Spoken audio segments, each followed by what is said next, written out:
Hari ulang tahun adalah momen yang ditunggu-tunggu banyak orang. Karena perayaan ulang tahun identik dengan pesta, kado, dan makanan enak. Belum lagi ucapan selamat dan doa-doa yang diberikan dari orang-orang terdekat. Lalu bagaimana Islam memandang perayaan ulang tahun ini? Perlu diingat, sebagai umat Nabi Muhammad SAW, hendaklah kita menjadikan petunjuk beliau sebagai sebaik-baik petunjuk yang berusaha kita amalkan dalam kehidupan kita sehari-hari. Berkaitan dengan perayaan ulang tahun, perayaan tersebut tidak terlepas dari dua kemungkinan berikut ini. Kemungkinan pertama, menganggap perayaan ulang tahun sebagai bentuk ibadah dalam rangka mendekatkan diri kepada Allah Ta'ala. Jika ulang tahun dirayakan dengan melakukan ibadah secara khusus, misalnya dengan bersedekah, mengundang anak yatim, mentraktir makan, berdoa secara khusus di hari ulang tahun dengan mengundang orang yang dianggap soleh, berzikir, memohon ampun atau istighfar, atau bentuk-bentuk ibadah lainnya yang secara khusus lebih semangat dikerjakan di hari ulang tahun dibandingkan hari-hari biasa lainnya, maka perbuatan semacam ini termasuk dalam kategori amalan tanpa tuntunan.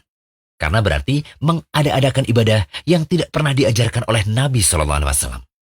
Nabi SAW dan para sahabatnya tidak pernah mengajarkan dan mencontohkan untuk mengkhususkan ibadah apapun dalam rangka memuliakan, memperingati, dan mengagungkan hari lahir. Ya, 63 tahun Nabi SAW hidup di dunia ini, tetapi tak pernah ada riwayat yang menjelaskan beliau merayakan hari ulang tahunnya.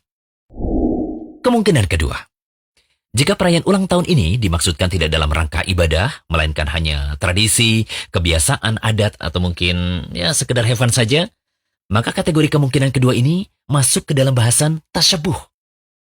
Jadi kesimpulannya, perayaan ulang tahun termasuk dalam bid'ah jika dirayakan dalam rangka ibadah untuk mendekatkan diri kepada Allah Ta'ala. Perayaan ulang tahun juga tetap terlarang meskipun hanya bermaksud untuk bersenang-senang. Karena syariat melarang untuk mengagungkan, memuliakan, dan mengistimewakan hari tertentu untuk senang-senang dan ibadah, kecuali ada dalil penetapannya dari syariat yang mulia ini. Seperti misalnya Hari Raya Idul Fitri atau Idul Adha.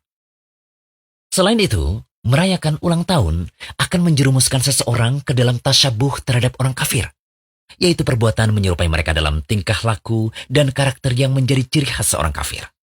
Termasuk ciri khas orang kafir dalam hal ini adalah membuat-buat berbagai macam id atau perayaan yang tidak ada asal-usulnya dalam agama mereka. Lantas bagaimana hukum ucapan Barakallahu fi umrik saat ulang tahun? Begini, saat ulang tahun diungkapkan atau dirayakan dengan doa Barakallahu fi umrik, semoga Allah memberkahi umurmu, itu kira-kira lebih kental nilai mubahnya atau ibadahnya?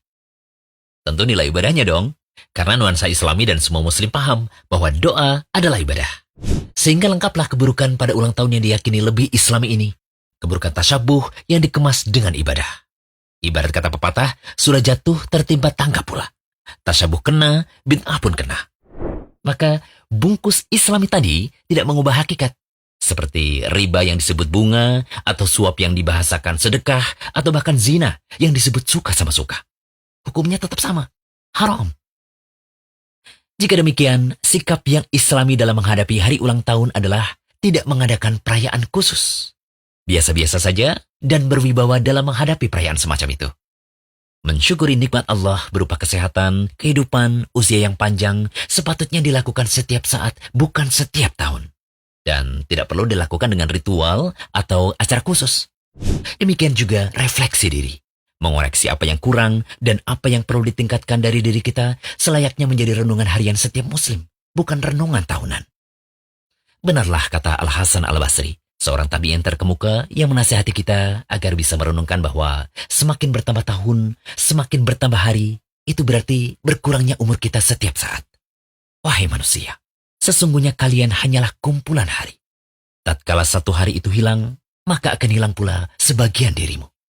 Al-Hasan Al-Basri juga pernah berkata, malam dan siang akan terus berlalu dengan cepat, dan umur pun berkurang, ajal kematian pun semakin dekat. Semoga pembahasan ini bisa menjadi renungan kita bersama, dan bisa menyadarkan banyak orang bahwa hakikat bertambahnya umur bukanlah untuk dirayakan, tetapi momentum untuk muhasabah diri karena umur yang semakin berkurang. Semoga Allah memberikan keadaan terbaik bagi kehidupan kita. Amin.